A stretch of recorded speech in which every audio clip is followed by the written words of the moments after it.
And welcome everyone to Magic Insiders. We are presented by International Diamond Center. Dante Marchitelli, Jake Chapman here with you. The Magic have one more game before the All-Star break.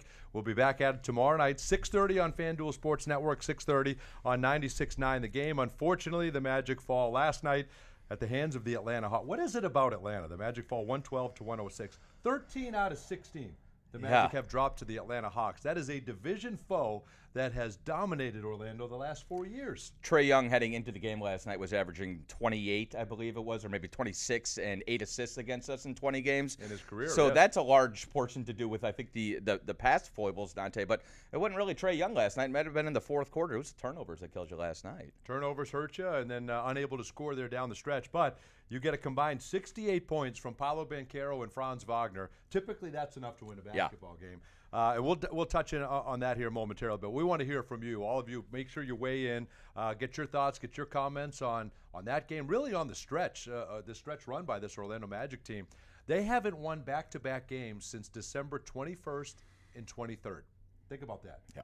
Every time they've won, they're 0-7 in the follow-up game after that, since that stretch where they've won 2 consecutive games. So we got to figure it out. It's been tough sledding, certainly here of late. You got one more opportunity, and then I hope you come back completely refreshed and recharged after the All-Star break. So again, continue to weigh in, get your thoughts and comments here on this one. And for those of you listening on 96.9 The Game, we appreciate you, and we'll keep you updated on this interaction that we have here on Magic Insiders. But again, a combined 68 points from Paolo Banchero and Franz Wagner.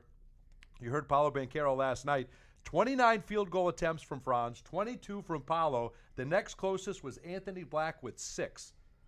So it's a little twofold, right? It's those guys have to try to find ways to get other guys involved, which is part of it, but other guys have to want to get involved too. There was a lot of standing around and deferring back to Paolo and Franz. So it's just part of the process. It's clunky right now, and they got to take this full All-Star break to figure this out. Yeah, the second unit last night was, just got smoked by Atlanta's bench. You're talking about like a 30-point swing as far as that went. And you're right, there wasn't a lot of shot attempts even from the second unit last night. You got a lot of guys that it's pretty clear are burnt out, but the whole league is burnt out right now. And so, you just kind of have to meet it head on.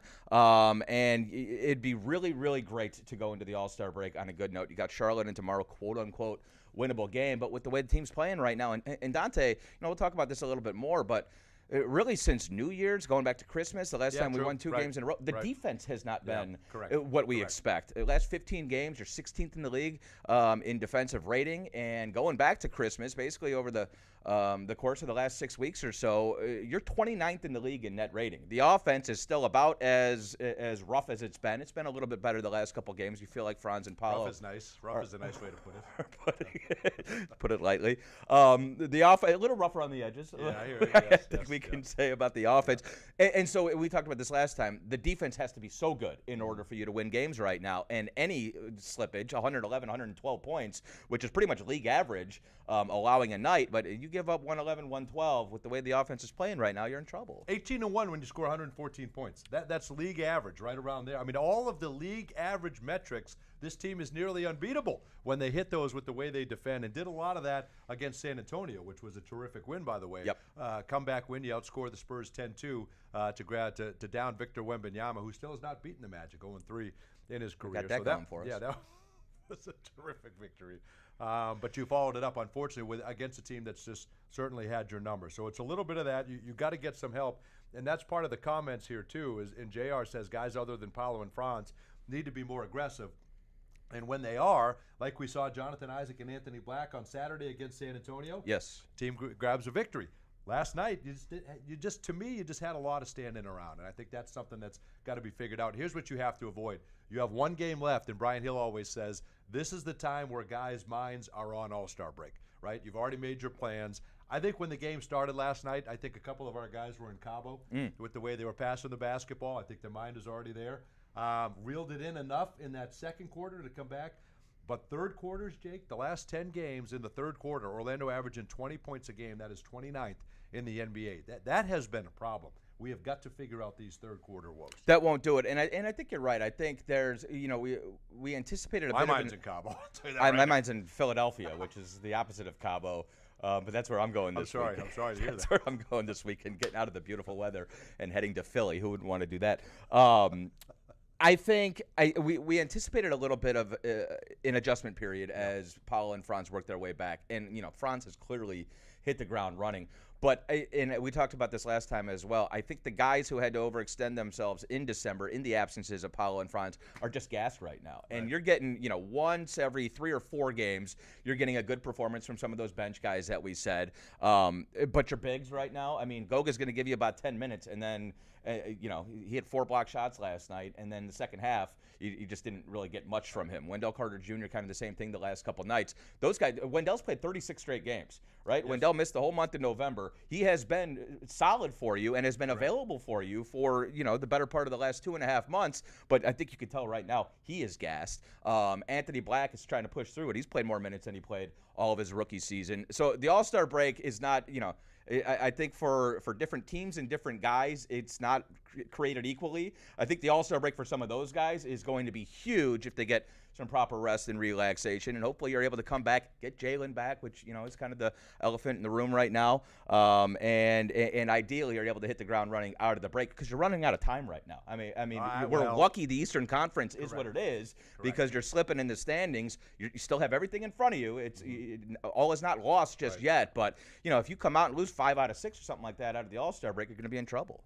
Well, and if you look at the Eastern Conference standings, I mean, you're now Atlanta jumped you. You're now ninth in the Eastern Conference. You're now fighting off the Chicago Bulls, who are 10th. You want to avoid the play-in at all costs. You're still only 2 games from 6th, so you have plenty of opportunity to make it up with 27 to go. One more game here before the All-Star break. Let's get some of your comments here. Well, get your thoughts and where you all weigh in on kind of what's happening right now and how you fix it, how you come out of it. I know there was some comment here. First of all, Jay Curve, we appreciate you, man. You're always on top of things. But the loss of Suggs and Mo Wagner, I think, is huge. But I thought it was interesting what Jamal Mosley said yesterday before the game because he was very intentional in saying that we're putting all this on Jalen. Right. And we shouldn't be, right? Yes, Jalen does things that nobody else can do, and he's special in the way that he defends. But we have guys in this locker room that are capable of stepping up and certainly being good enough defensively, and we're using the excuse that we don't have Jalen, so we can't be as good defensively. That's simply not the case. You have guys that have to step up and defend out on the perimeter because that's where the breakdowns are. Guys are getting in the paint, and when we have rough defensive stretches, it's because guys are breaking down your perimeter defense. And when you put all your eggs into one basket like that, you're setting yourself up for disappointment. I mean, what do we say all of January and December? We'd get Paolo back, get Franz back, and everything's going to click into place. It's not that simple. It just doesn't work that way. And you're right. And Coach Mosley clearly is right. You have enough to play that level of defense that you played for the first 2 months of the season without Jalen Suggs. Yes, he's a very important part. But Kentavious Caldwell-Pope is doing yeoman's work on guys like Trae Young and guys like De'Aaron Fox, on guys like Steph Curry. You have defended those 3 guards well enough to be able to win games running away over the course of the last 10 days, and you're 1-2 in those 3 games. Did a great job against De'Aaron Fox, but it still took a Paolo jumper with 20-something seconds left in order to beat the Spurs. And then last night, Trae Young made plays down the stretch, but that's not a Trae Young highlight type of game. You did a phenomenal job on him. Yes, Jalen will help, but he's not a miracle worker as good as he is. And so we get some questions here. What's the status of Jalen Suggs? And I think, as we know, and anyone that's listened to Magic Insiders long enough knows we'll get the missile launch codes from NORAD before we have any idea on a date when Jalen Suggs will return or anybody that's injured. So, all right, I think we'll get access to those numbers. So we have no idea. But hopefully progressing. We saw yesterday that he was doing some non-contact stuff, but I think we'll figure out Loch Ness and pyramids before we know an exact date on that, and that's fine. That's the whole league, really. That's not just the Orlando Magic. Brandon Gray, given our offensive struggles, last night's loss stings. I still believe we can go on a run, but it's hard to imagine winning a 7-game series when everyone knows our offensive game plan. So, listen, you got to get healthy. We've had everybody healthy for 6 games, so I don't think we can sit here right now and say we know exactly what we're going to look like when fully healthy in a playoff series. And I do think if you do get healthy and start rolling, as good as Cleveland, Boston, and New York are, I don't think – now, again, this is assuming you can get back on track. I don't think anybody fears us right now. But I think if you get back on track and you're playing like you did last year, I don't think any of those teams would look forward to a first-round series against the Magic. No, ideally, and I think you saw this last year, and I'm gonna quote somebody very important to all of us. We're going to be the team that nobody wants to play in the playoffs, right? That's what we're hoping for. But we got to get in right now. We got to be. Well, you're looking at the play-in tournament right now. I think you're right. I think with the way we defend and with some of the success we've had and the way we're built against teams like Boston and Cleveland, they would prefer to see a Chicago or an Atlanta in a first-round series. That's just my guess, but we got to get there first. And the difference is, last year we went 17-7 or 17-5. It was over 22 games beginning on February 1st. We're nowhere near that right now. So the All-Star break again hopefully provides that respite, and you're able to hit the ground running coming out of the All-Star break like you did last year. Sure. But we just don't have the evidence that would suggest that right now. You got to go 21-6 down the stretch to match your 47-win season from last year. So be tough, but you certainly can do it. And hopefully it coincides with some rest over the break and a win tomorrow against the Charlotte Hornets. Catch Anthony Black, Tristan Da Silva, and Mac McClung in the 2025 NBA All-Star Rising Stars Challenge. Cheer them on as they show off their skills and represent the entire Magic organization. See all the action on Friday, February 14th at 9 p.m. TNT, I believe, right? It's not on here, but I believe that would be on a TNT telecast. Yes. So there you go. That's the Rising Stars Challenge. Magic well represented. And if one of those teams wins that challenge, they'll be playing on Sunday in the All-Star festivities, which is absolutely wild. So we'll have more developments on that, which should be a lot of fun, too. We'll be back with more Magic Insiders when we return to 96.9 The Game in a moment.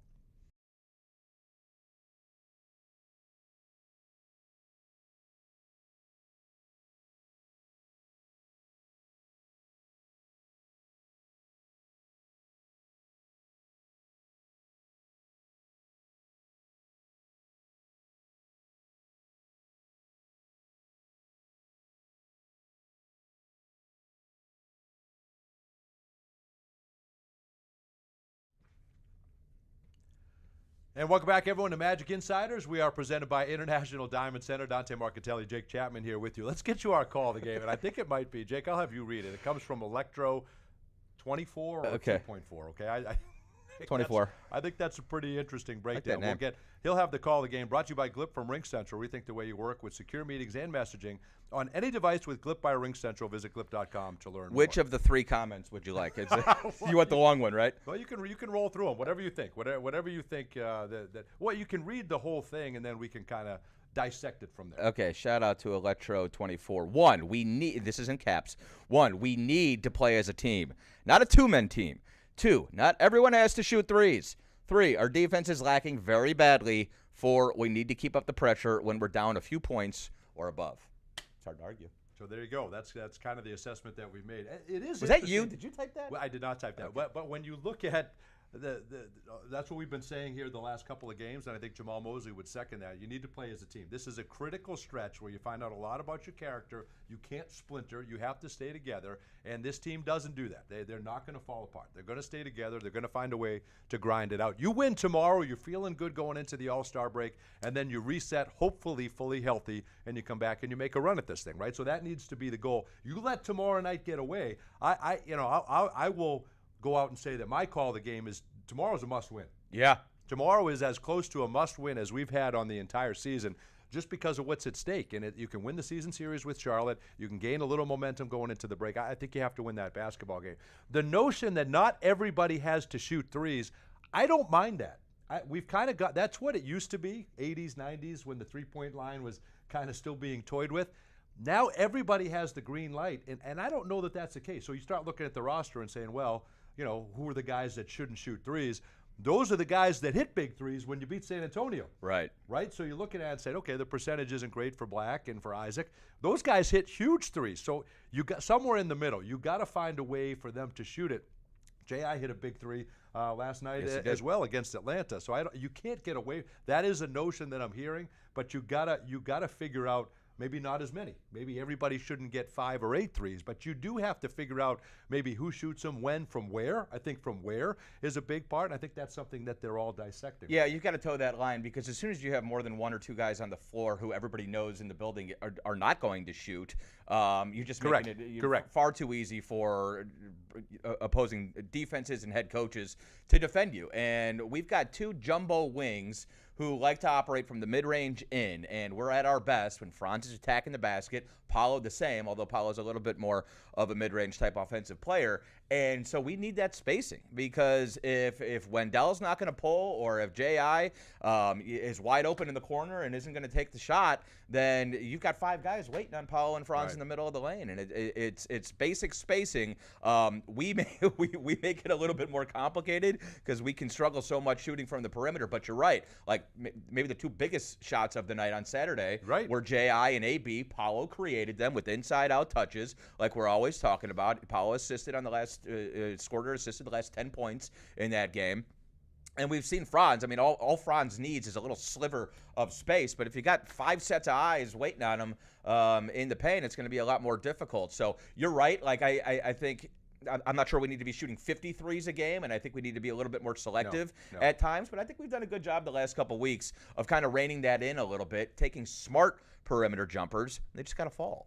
Well, and Gotham Grails, we see you. We appreciate the insight. Always appreciate the support as well. And you're right, guys got to step into them, the right shots, and they got to knock them down. You see, JR, I need 20 and 10 from Wendell. He's too good to not have the impact that he should in some of these games. And listen, I don't know that it needs to be 20 and 10, but he's capable of 20 and 10. And regardless of what that number is, yes, we got to get Wendell right. And maybe he's tired, maybe he's not feeling as confident as he has in years past, but he's too good to be out there 18 minutes and not have the impact that we know Wendell is capable of. So I think he'd be the first one to tell you, whatever it is, he's a guy that's got to come back fresh here from the All-Star game. So yes, we definitely need more from Wendell. There's a lot of guys that we need more from. There's no question about it.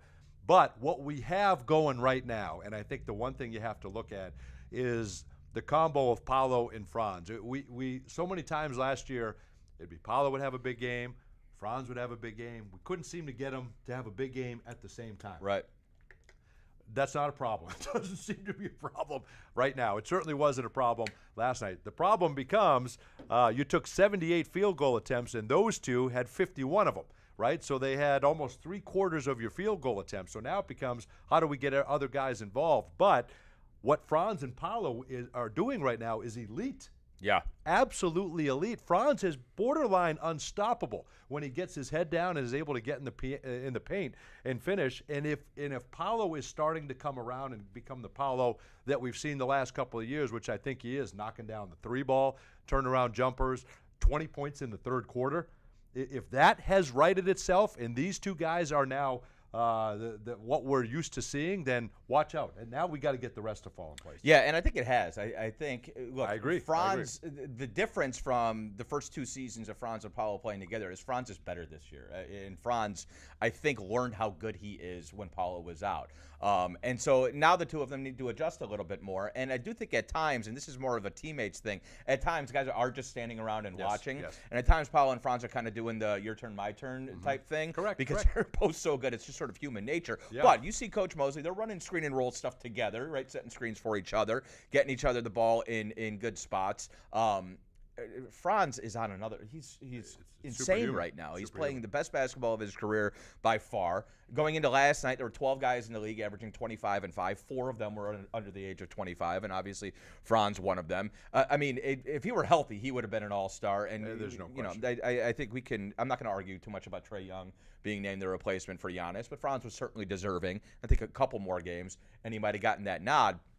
I'm not worried at all about those two guys. Paolo's been a little bit up and down. I'm seeing very positive signs. Granted, we're heading into the All-Star break, but got to the free throw line last night, starting to make his free throws as well. I think the finish on Saturday was really big for Paolo because I do think he was getting to a point where he was like, where's my game? Like, what is this? Yeah, right? I think there was some frustration there. Yeah, for sure. He had a couple rocky nights and a couple rocky turnover nights as well. I'm not worried about those two guys. But when you're asking so much from them offensively, and then the defense is slipping because they're both very good defensive players as well, but they're carrying such a load on the offensive side of the ball. You can't expect them to be at their best at both ends of the floor unless they're superhuman guys. So guys need to help out a little bit on the one end, and then everybody can chip in on the defensive end, I think. Well, we see a comment here about the offense, and there is that notion out there about drawing up plays and offense and this and that, and what does it look like? Listen, I assure you, they are running plays and they are running offense. They're spending time in the gym putting them in. The problem when you have guys that aren't knocking down shots is you can counter the sets that we are running, and you don't have to worry. If a guy's running a decoy and slips out and he's open, and that's where the defense is supposed to go, if it's a guy that's struggling to make shots right now, you don't have to guard him. And guys aren't leaving Paolo and Franz right now, and they're still getting 37 and 31, right, which is remarkable. So at some point, it's shot making. I mean, you have to knock down shots, and that's just going to open up everything. It looks clunky right now. There's no question about it, but it's the making shots that's going to open things up, certainly on the offensive end. And it's no secret. We just aren't defending. We just are not defending at the level that we're capable of. And you can't put it all on Jalen, but Jalen's a big part of what we do defensively. Absolutely. And you got to get that guy back. The other part of that comment was why did Coach Mosley go away from the Cole Paolo pick and roll? Was part of Cole had 4 turnovers in the first 4 minutes of the third quarter last night. It was a rough night. I mean, and that gets back to what we were saying about some of the other guys. Cole has burnt himself out over the last 6 weeks, and that stuff's going to happen. You know, there's a time earlier in the season where Cole was out of the rotation. So 15 to 20 minutes a night of good Cole Anthony is what you're asking for. Right now, he's in the starting lineup in place of Jalen, obviously. But Coach Mosley is a dance with who brung you type of guy. Yes, that's right. And no whoever's question. got it rolling is going to be on the floor in crunch time. And the last couple nights, that has been Anthony Black and Jonathan Isaac, which is again putting a lot on those guys' shoulders. Wendell, Goga, AB, time to time, Tristan. You got a lot of guys, Cole, who I think right now really need the All-Star break, really need to get their legs back under them because they've been asked to do quite a bit over the course of the last 2 months. Well, and don't forget, a month ago, we're saying Jamal Mosley is the coach of the year for what he's doing with all these injuries, right? And then at some point, I mean, that guy knows what he's doing, but he can't go out there and score. You know, guys got to knock down shots, and that's just not happening right now. So we appreciate everybody, Rome, Jalen Lawson, JR, J Curve especially, John Doe, all you guys, Got 'em Grails. We appreciate all the comments and all of you guys contributing, and we'll keep doing this. We're not going to do this next week because it is All-Star break, and we are taking some time off. Right, so this is when Jake goes off the grid for a week, so we won't hear from him. So that'll be nice. So you guys enjoy your All-Star break, but I'm going to leave with this. We've got 27 games left. We have the 4th easiest schedule, quote-unquote easiest schedule. Strength of schedule is the 4th easiest here down the stretch. You've got, 8 of your next 9 are at home still in your own building, and 7 of those games are against teams under 500. This is the biggest stretch of the season, starting tomorrow night against the Charlotte Hornets, and you can certainly make up that ground and get out of the play-in here before the season is over. So that'll do it for this edition of Magic Insiders. The Magic and the Hornets tomorrow at 6:30 on 96.9 The Game and on FanDuel Sports Network. Have a great night. We'll talk to you tomorrow.